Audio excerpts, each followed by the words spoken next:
All right, everyone, it is interview time, and we are here with a return repeat guest, Dr. Tammy Nelson. Last time, I think it was on cheating and affairs, and you have a lot of really profound work around that. And this time, we're talking about something called open monogamy. So people were like, what does that mean? We've heard of open relationships, we've heard of non-monogamy, we've heard of polyamory. So we will dive deep into that to have a greater understanding of what open monogamy is. And Tammy also has a book out called Open Monogamy, all about this topic as well. But to start, Tammy, even though you've been on our show before, even though we read your bio, can you please tell our listeners how you got to where you are today in the field of sexuality? Well, it's funny. I've been a therapist for like 35 years, and I always followed my intuition and, frankly, the things that gave me pleasure, like what I'm interested in, and where I think the field of psychotherapy was really immature over the past 35 years, just like all of society and our culture. Like, everyone's always afraid to talk about sex, except for you guys. But Yeah. but you're such pioneers in this field, and I'm telling you, this is a new world. Like, for years and years, therapists were trained to work with couples and family dynamics, blah, blah, blah. But no one ever told therapists how to talk about sex, or even had classes about sex or trainings about sex. This is like a whole explosion in the field of psychotherapy around, first of all, that it's okay to talk about sex. Secondly, that you should talk about sex. And third, this is how you help people talk about sex. This was not a thing when I was doing my education and training and coming up in the world of being a therapist. And so I was always intrigued by, like, how are you supposed to work with couples or people in relationships and not talk about this? Like, we're in therapy with people not talking about how do you clean the kitchen better? Like, why are we talking about the thing that it's so dynamically important to romantic relationships? And so I've always been intrigued by the things that are most important to people in their lives, which is basically love and relationships and sex. Mm-hmm. We all came from it. Yeah. Well, maybe not love, but definitely sex. Well, on some level, or a petri dish, you never know. Could happen. That's true. So when we're talking in terms of this book, open monogamy can apply to any gender, all genders, also all orientations. What about relationship dynamics? Who is this? Who are you speaking to in terms of relationship dynamics? Well, what I found over the years is that, and particularly since the pandemic, which I think we should talk about too, how relationships have changed, is that there's a lot of people that want a primary or central relationship, but they also want a very flexible or fluid monogamy agreement. So it's not that they don't want to be in a relationship with someone that they're committed to, but they also want to define that commitment in a way that works for them. And they don't want to be boxed into a definition of monogamy that's like, this is not your grandmother's monogamy, right? Like, they don't want to be defined by how culture has defined monogamy for the past couple hundred years. But that doesn't mean that they're not committed. Monogamy used to be really defined as some kind of morality. And now I think we define monogamy more around integrity and honesty. And that could mean a lot of things to a lot of different people. I like that, because redefining these terms in a modern day, when people have more access to information, to other humans. Before, you had to take a long airplane or ride in a boat to cross the Atlantic. And now we can tap into anyone. We can digitally have sex with people. So it's a new era. And I think it's deserving to reconsider and redefine what monogamy looks like. And I love that integrity piece of that. That's really important. Yeah, you do. Well, yeah. But how in the pandemic though, did something shift though? You're saying that there's like an ideal that changed. Why is that part of the equation or the picture? Well, there's two things going on. One, I think that people learned over a 2-year period, where part of that was in quarantine. You learned that the most important thing in your life was your pod, like the people that you felt safe with, the people that weren't going to get you sick, and that you most likely needed more than just one other person. And a lot of people spent the quarantine alone or with a limited amount of people that were going to support them in their lives. And a lot of people lost their jobs. And what a majority of people, at least in the US, found is that it might be nice to outsource some of your needs, that maybe you're not good at homeschooling your kids. Like maybe you don't want to be the one that has to forage for toilet paper and groceries out in the dangerous world. That maybe it'd be nice to have somebody in your life or in your pod that was good at, going out in the world and making a living or getting the toilet paper, and somebody else that could homeschool the kids, and somebody else that maybe could fill your sexual needs because everyone else is exhausted, and someone else that could be, your supportive best friend. That maybe not one person is going to fill all those needs because we're all exhausted and bored with each other. And wouldn't it be nice to have like that village of people that could really be available to us as resources?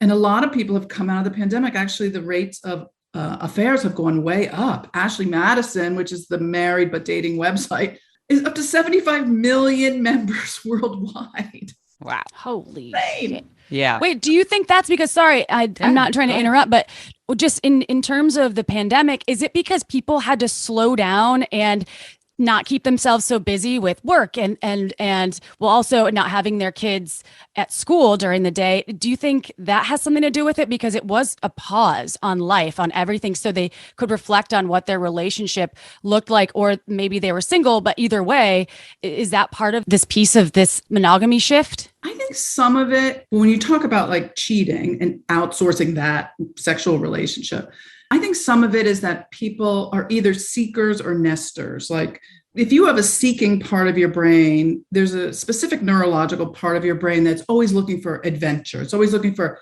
something new. It's always looking for variety. And that's just a neurological part that can usually be satisfied by looking for a new restaurant or a movie or a parking place. But when you're home for a year and you've watched everything on Netflix, you're going to start seeking like online for something interesting, even if it's like going on social media and looking for your ex or talking to new people on TikTok or whatever you're into. A lot of those people looked on places like Ashley Madison and started online affairs, not even meeting in person. The emotional affairs or the online sexual affairs went way up. If you're a nester, then you're kind of fine with being in quarantine and making sourdough bread and, I love sourdough bread. I totally did that. I totally did that. Like my pizza every day. My mom made a lot of pizza. I'm serious. I'm talking to you, Mom. You made a lot of pizza and bread. Your mom was probably not a cheater then. She probably was very happy. Yeah. No, she's definitely much more of a nester. So, okay, that brings it to the part about why monogamy is so hard in long-term relationships. I think you've kind of already shared a lot about that. And then the kind of the pandemic really highlighted that. Like, there's the, seekers and nesters, but the seekers who are constantly looking for more. And I hear what you're saying. It doesn't mean that all seekers are like always needing multiple partners. They're all like trying to cheat or have an extra girlfriend or boyfriend or friend or lover. But what do you have anything else to say about why monogamy generally can be kind of challenging, not generally, but sometimes is challenging in long-term relationships? Well, first of all, I think we're living longer than ever, right? We used to die, we'd be married to someone for like 15 years and then we would be dead, and that was easy. So grim. That's true. That's a good run, you're okay with that. But now, like, you're supposed to live with someone for like 50, 60 years. Like, that's a long 70 years for some people. That's a long run to stay like monogamous and interested and sexually attracted to someone. So this is like, we're coming out of like 2 generations of people that got divorced, that cheated, that didn't know how to make what was traditionally expected of them to be long-term committed till death you part relationship. Nobody really did that. That nuclear family thing didn't really work. I mean, it worked for like a decade when women stayed home and men went to work and you could live in the suburbs and you could afford it. And then it stopped working because we couldn't afford to do that. And women were in the workforce. Now, just like in the sexual revolution, women started that. Women had access to birth control. Women had access to divorce. Women had access to child support. They're the ones that burned their bras and started having sex and started being open to the sexual opportunities. Now, in what I call the monogamy revolution, women are the gatekeepers. Women are deciding, wait, look, I'll decide if we're going to be in an open relationship, in hetero relationships. And if it's going to start or stop, or we're going to shut it down, they're usually the ones that make the decision. And because women today don't have to get married, like, look, there's no precedent for this. Like, we used to have to get married to have kids, to have sex, to pass down to have our property passed down to us, to just like make our name like legit. We don't need to do that anymore. We don't need to get married to have life insurance or health insurance. There's no purpose for marriage for us. Like, we don't have to. It's not required. And so when it's not required, it's not mandatory, it's all voluntary. And that means we can do it in any way we want. Like, that's like a whole new thing. And so now we're doing it in the way that we want. We'll decide how it's going to be. And that's like the first time in history. Thank goodness. Yeah. Well, the thing is, marriage, in terms of when we look at it, in terms of Bridgerton and what I'm watching on season 2, it was not sponsored by Bridgerton. No, it was a property, what you were speaking to, of the land, passing down land and ownership. And a lot of times people had their side pieces in those days, or they went to sex workers. And a lot of times those could be penis owners that were the Duke of Earl or wherever the fuck they're from. And there is a piece to modern day monogamy in my brain. I think of safety, not financial safety per se, because that's not guaranteed, but sexual safety, because I think, and this is also pure theory, but I would love your opinion on this, Dr. Nelson. What do you think about safety, meaning if there were no STIs in the world and people couldn't transmit diseases sexually, would monogamy even be a thing? Ooh. Well, your point is very smart, because it's really a time where we're coming out of the extreme time of AIDS, which is really what shut down the sexual revolution. That's what shut down that whole period in the 60s and going into the 70s was AIDS. And people were like, oh, wow, now we got to shut this shit down because this is going to kill us. And interestingly enough, this whole monogamy revolution was really started by gay men. So the idea that you could be committed emotionally but open sexually is not new. Just because we're saying, okay, this is cool and new, it's not new. Gay men have been doing this for a long time. And the idea that the AIDS epidemic, it's still there, but it's very much under control with medication and preventative meds. And so people do feel more open to expand their monogamy. Now, whether or not that's smart or not on a sexual level, there's still STIs and STDs. There's still potential for danger there. And now we're in a new level of infection because we have COVID. But it is an interesting thing to think about. Like, is that a direct reflection of a new level of preventative and safety around AIDS? I think you're absolutely on the money with that thought. Well, when you were talking about safety too, I think a lot of people, which can bring us kind of into these new models of monogamy here. We're also curious about the monogamy gap. We're also curious about communication, but it just brings me into the idea of safety, what April's talking about. So a lot of folks, when they're in a monogamous relationship, they think, oh, I'm safe. Not even talking about STIs, by the way, just, oh, I'm safe and secure. Yeah, right, secure. Right. Yeah, like they're not going to leave me. We're totally secure here. And, you can put a ring on, or even outside of marriage, we talk about all orientations and genders and all relationship dynamics within monogamy, that now all of a sudden all is well. We're all good now until shit hits the fan at some point. If it does, it doesn't always do that. So that's another thing too. Like, you could take STIs out of the equation, but then people, I don't know, I guess I don't know exactly what my question is. I would kind of bring it more into this new models of monogamy here. Like, what does that look like? What are the new ideals or models of monogamy in this 21st century? Well, we have always searched for this balance between commitment and autonomy, right? So that particularly as women become much more independent, we're not as dependent on a partner in a hetero relationship financially. Actually, women make more money than men today, and they tend to be more employed in higher positions than men, except the pandemic kind of screwed that up. We kind of had a she-cession, like a recession, where women were forced out of the workplace. But in general, women don't have to be as dependent in many ways. But the idea of safety and security is really about a developmental stage of attachment. So in the beginning of a relationship, when you have new relationship energy, there's an attraction because you long for something or someone, because there's space in between you to long for it. And so I really long for you because I don't have you yet, right? And we have this idealist culture where, I'm not a whole person until I find my other half, and then somehow I'll be complete. And so there's this weird craving to complete ourselves.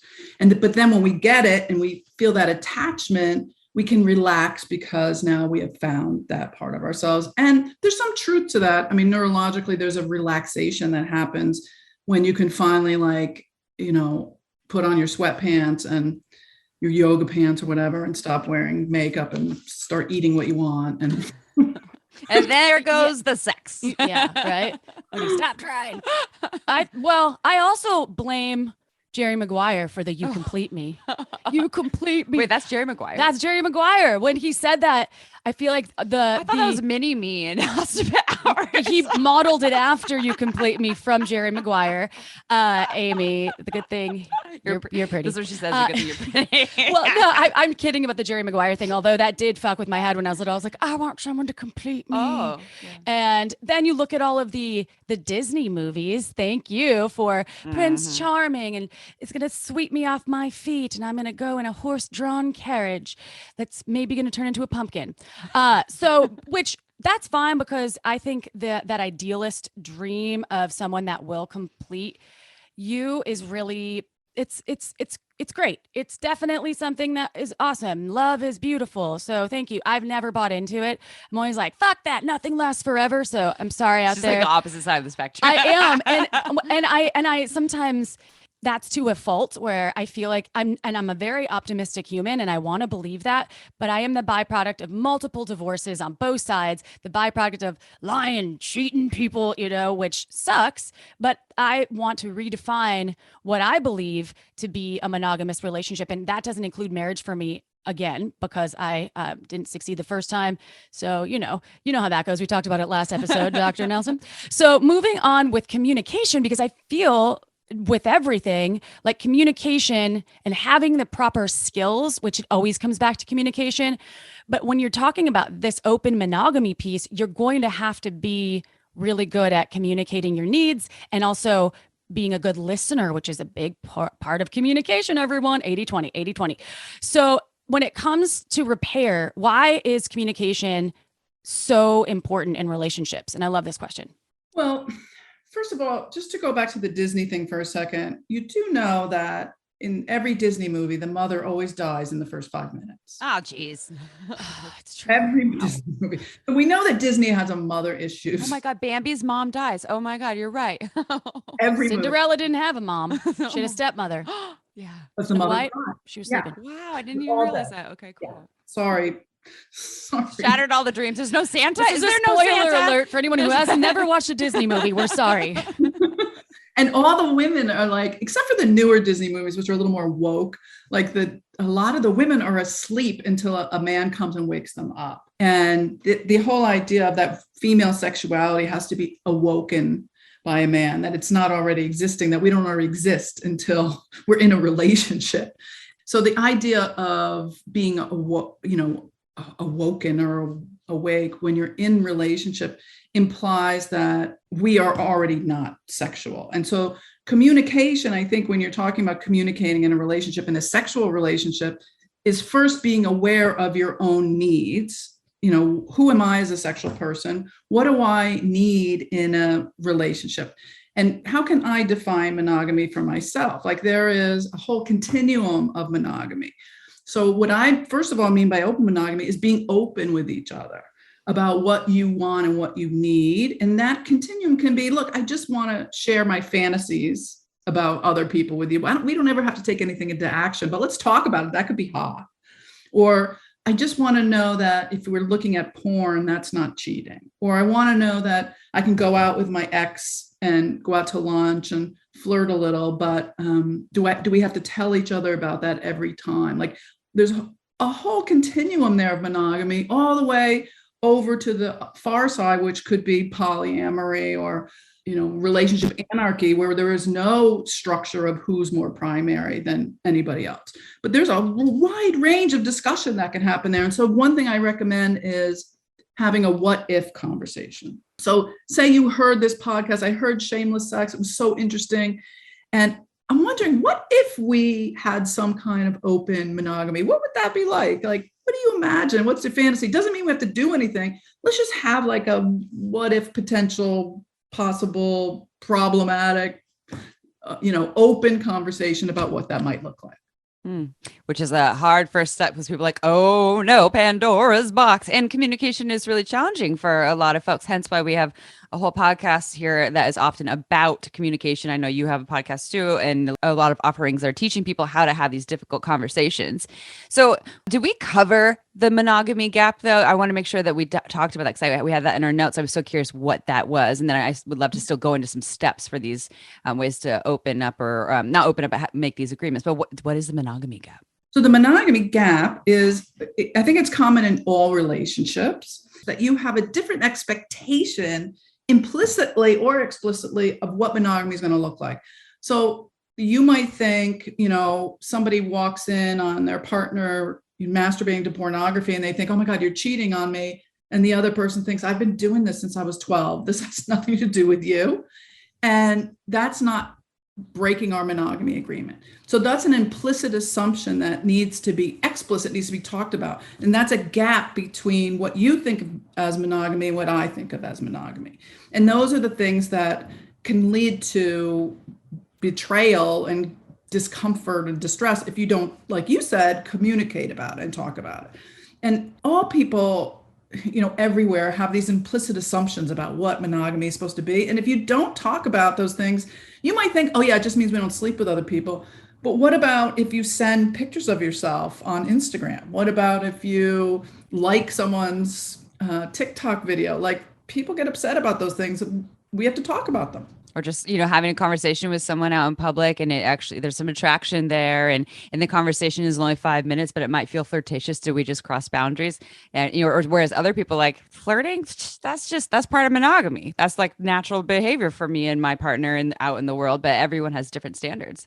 Exactly. Yeah. And you can cheat even if you're in an open relationship. I have people that have like 6 or 7 different partners, but if they go out to coffee with somebody else and they don't tell everybody, then everyone feels like they were cheated on. So you have to be really clear on what your monogamy agreement is and be open about it. And those conversations can be difficult, even if you're a skilled communicator, because I know from my own point of view, if someone approached me, I would go immediately, I would try to work through it, but I'd go immediately to what's wrong with me? Am I not good enough? And so the worthiness piece would come up and I would spiral for a while. And then I'd be like, okay, wait, no. Okay, let's revisit this. So it is important. That's where the listening piece comes in and understanding the integrity part of going to in the partnership and making sure that everyone's on the same page. So I do like that advice of communication, but I will say that I know how hard it is. And if you're like me, we're together. Okay. So don't worry. Nothing's wrong with you. So Amy mentioned the steps. You mentioned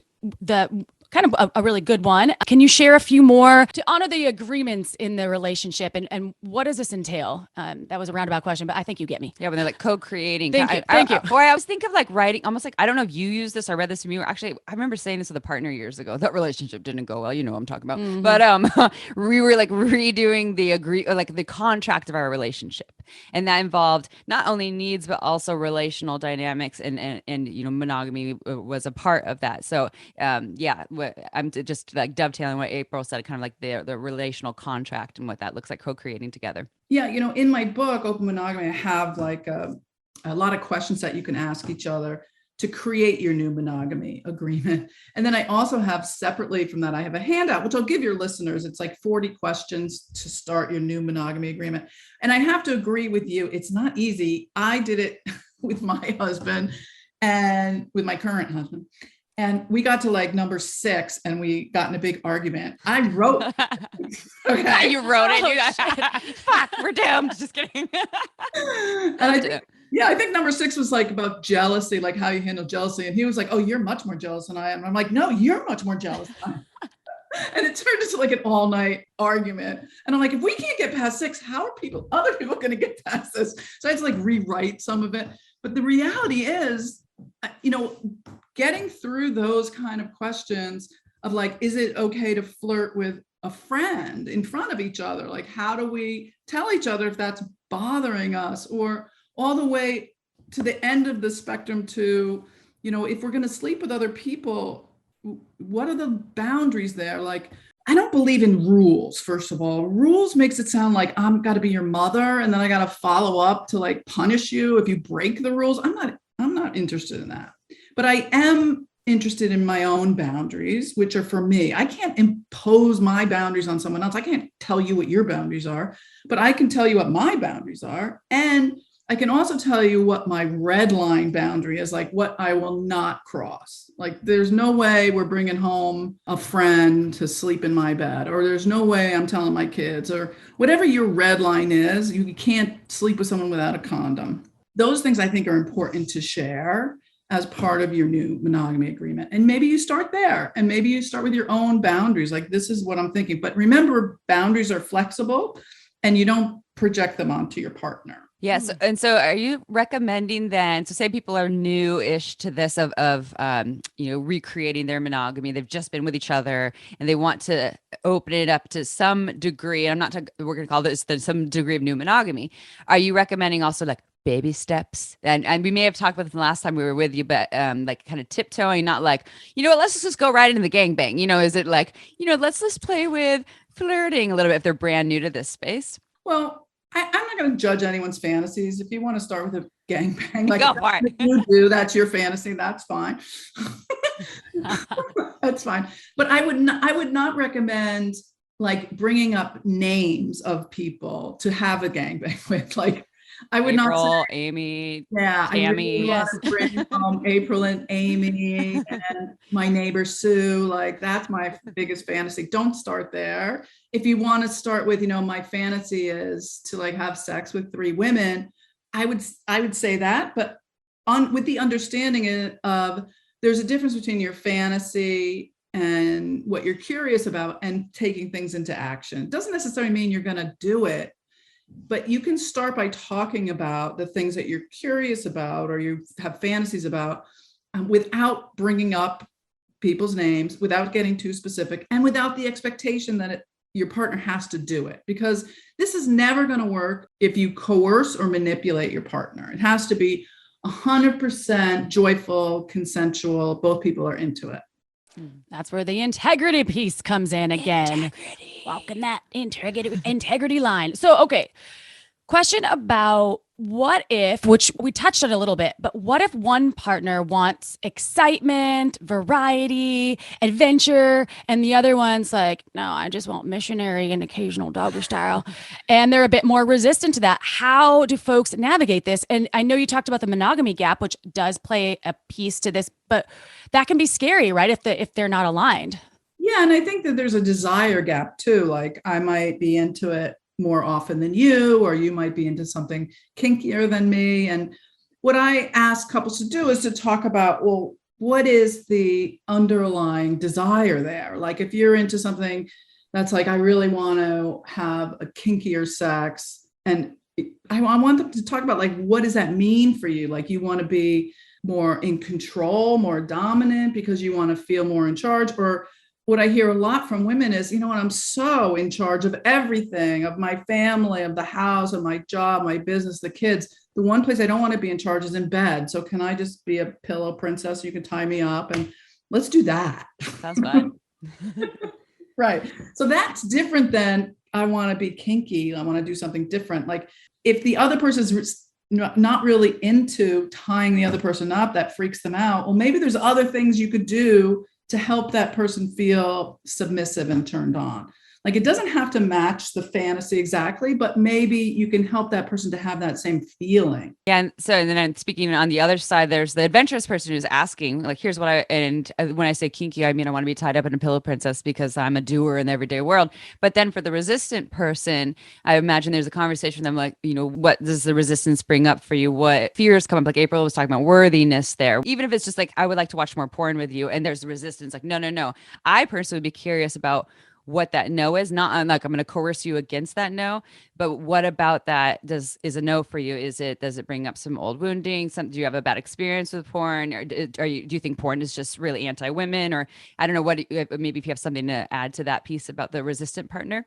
Oh yeah, I think you're right on target there. I think, and particularly talking about porn, that's a whole different thing. Like, it might be that you want to look at feminist approved porn, or you don't like the idea of watching porn because your kids are home, or you don't want it on your computer, or there could be a lot of reasons that people don't want to engage in pornography, or the only pornography they've seen has been really exploitational in a certain way that really turns them off. Maybe the idea is not that it's not a turn on. Letting them pick what kind they want or what they want to look at could be, a way to give the other person a feeling of empowerment. The idea is for both people to share their fantasies and what they desire, to give them both a feeling of power and control. If someone's resistant, it may not be, I hear this a lot in open monogamy conversations. When someone says, I want to open the relationship, and the other person's like, no way, I'm doing that. When you actually ask them, what are you resistant to? They have a fantasy that the person's saying, oh, I want to open the relationship and I want to have, all these polyamorous partners, or I want to go to sex clubs, or I want to, go to an island where we just have sex for a week. And the other person's thinking, no, I just wanted to look at porn. Yeah. Like, That's simple. Yeah. Simple. Like, I'm a simple person. So you really have to get to the bottom of what people are actually imagining, because most of the time, again, there's a gap. Well, and I was thinking of April, you were in the room, we were talking about Dan Savage's term monogamish. And so just to kind of like ask one more question about because what I'm seeing is this big spectrum. When you're talking about open monogamy, you're including, it's just, I love using this example because it pisses April off. It's just April and I, we're in a marriage and we just want to have sex with each other. That is part of open monogamy, but we're bringing the authenticity, the integrity, and more communication, and, kind of like maybe elaborating more on fantasies, desires, and things, but it might just be us having sex with each other forever and ever, to everything to radical anarchy, polyamory. It's all the things. And monogamish, which Dan Savage created to include, it's more so like people who are monogamous most of the time, but I'm not gonna probably say this perfectly. Sorry, Dan, if you want to come on our show to clarify, we welcome you. We love you. But it's people who are mostly monogamous, and then they do have these like open experiences or tendencies to open in certain ways. So just your open monogamy spectrum includes all of these pieces, correct? Yeah, because I think, what he's really talking about is kind of swinging behavior, but not necessarily even together. So that's even part of the continuum. Like, some people are like, don't ask, don't tell. Like, let's just do it separately, autonomously, or independent from each other, or just when we're on vacation, or do what you want on Tuesdays, but don't tell me. Everybody has a different definition. The monogamish thing came from gay men who had an emotional monogamy, but sexually were much more fluid. And so the monogamy thing was like, are we monogamous? Kind of. Open monogamy is more, really encompasses that, as well as, like you said, people who are just having sex with each other, but maybe walking through a sex party and just looking at other people, but they never touch another person. There's many iterations of this, but the idea is it's not so rigid and traditional that you can assume that just because somebody says, oh yeah, we're married or in a committed partnership, that means that they are defined by the old rules of, like I said, your grandmother's monogamy, where it may not have been monogamous. Keep in mind that cheating is a form of non-monogamy. It's just not open. Mm-hmm. Mm-hmm. So this includes everything on that spectrum in a way that's flexible, fluid, and transparent. So it negates the need to have an affair or to lie and be dishonest. So there's a lot of moving parts to this, which is why I think your book would be a smart investment for people out there, in whether you're in, and as we said in the beginning, no matter your gender, no matter your orientation, this can apply to you. And it will eventually apply to you at some point, I'm sure. So how can people find you? How can they buy this book? And if they want to work with you, how can all that happen? Well, you can go to openmonogamy.com to find the book, or my website, drtammynelson.com, or anywhere books are sold, anywhere you buy books. And I'm happy to send your listeners a free ebook. I can send them that 40 questions for your new monogamy, which I did change question 6. So I think they'll be. They're like, please change to question 6. Yeah, we could put that in the show notes if that's an easy thing, like a link that they can click on. Sure, I'm happy. Cool, awesome. And do you have any social handles? Oh, I have a new TikTok channel, which I don't know what it is, but I'll send it to you for your show notes. Okay, cool. And You're so hip. I know, I'm trying. I'm never going to be a dancing, rapping TikTok therapist, though. I'm just warning you. But I do have 5 tips on how to open your monogamy. I just put 5 videos up. And I have an Instagram, which is Dr. DOCTOR _Nelson. And I have a Twitter, and I have Facebook, and I'll send you all those links. Okay. Are you part of the metaverse? Is that what's called? Yes. April just taught me about that. I know. I'm keeping Amy hip over here. All right. Well, you're always incredible. Every show that you've been on, I learned something. I take away new information, and we just love you and your podcast as well. Can you tell folks about that one? Yes. Please go to The Trouble with Sex, which is my podcast. And I would love, love, love to have you guys on as guests, because I think you guys are incredible. You are pioneers in this field, and you are breaking through all kinds of boundaries and starting new conversations about sex. You're really doing everybody a favor. Thanks. Yeah, we would love that. It's our favorite conversation. We'll totally come on your show. Hell yeah. Well, go check out that podcast as well. I know I'm going to, and listen, because Amy and I will be on it soon. Well, Dr. Nelson, we love you. As I said before, we also love you, the person that's listening right now to Amy and I and Dr. Tammy's voices. So thank you for being part of the Shameless Sex Revolution. Just do me a little favor, as they say some places.